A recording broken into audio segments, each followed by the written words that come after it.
Good morning, everyone. Thank you so much for joining us. Today is the International Day of Happiness. Without further ado, I'll pass the baton to the moderator, Christina Stevens, award-winning author and film director. Christina, thank you.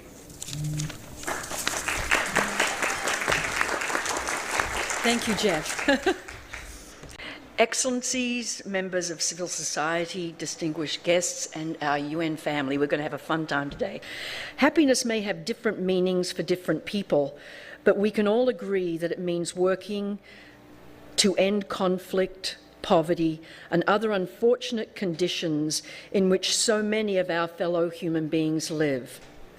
One woman who epitomizes that sentiment, author, an advocate for survivors of genocide and torture, known for her faith, hope, and courage. It's my honor to introduce to you the inspiring Consolee Nishimwe.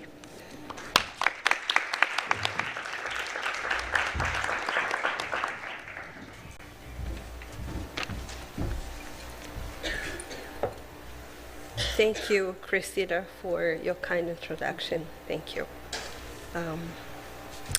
Thank you all for coming. I thank very much for the organizers for this important event and inviting me here today to be part of it. So I'm extremely delighted to be here today. As we mark this important day, we need to be grateful to be alive. Let us all treasure each moment we spend here on earth and find peace and happiness in that all we do. I'm originally from Rwanda, the country of Thousand Hills. I shared a happy childhood with my parents and 4 siblings until the age of 14, but my life almost overnight changed when a genocide was perpetrated against my Tutsi tribe in 1994. I was the oldest among my siblings, but at that tender age, I never imagined that I would experience such a terrible genocide, one of the most worst in history. My childhood happiness was transformed in sheer horror, fear, pain, and anything else that can be considered traumatic and unpleasant. Throwing my mind back to that period in 1994, I remember hearing the horrible messages on the national radio calling the Hutus to kill their own neighbors, Tutsis, describing as cockroaches.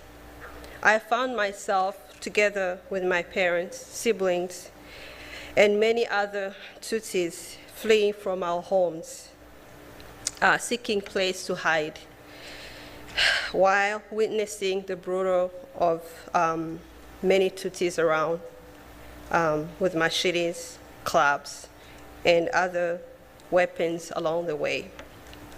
We hid under very difficult circumstances during the 3 months spent in hiding, and I saw my father, my brothers, and other family members mercilessly killed along the way with others. And some our so-called friends and neighbors turned their back to us when we went to ask for refuge. We were fearful for our lives as death appeared almost certain every day. It was virtually impossible for me to be happy during the 3 months. For while kids at my age in other parts in the world were going about their normal lives, I was fighting minute by minute to avoid being killed simply for being Tutsi. To compound my unhappiness, I was raped and infected with HIV.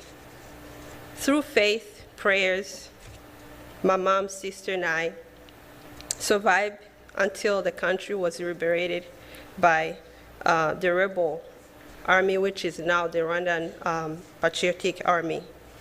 After going through such terrible atrocities and the pain I carried within, it took me several days, years, before I could experience true happiness again. By nature, I am a happy person, so I never gave up hope and pushed myself to overcome the pain and be happy again. I realized that in order for me to live a healthy, happy, and fulfilling life, despite all the things I've endured, I should not try to carry any anger or hatred within me. I tried to be happy again and to feel that life was still worth living. So my daily practice ever since has been to wake up each day being grateful for my life and to pray and entertain only positive thoughts that brings me happiness, transcends throughout my inner self, and is the best thing for my well-being. I wish you all happiness. Thank you.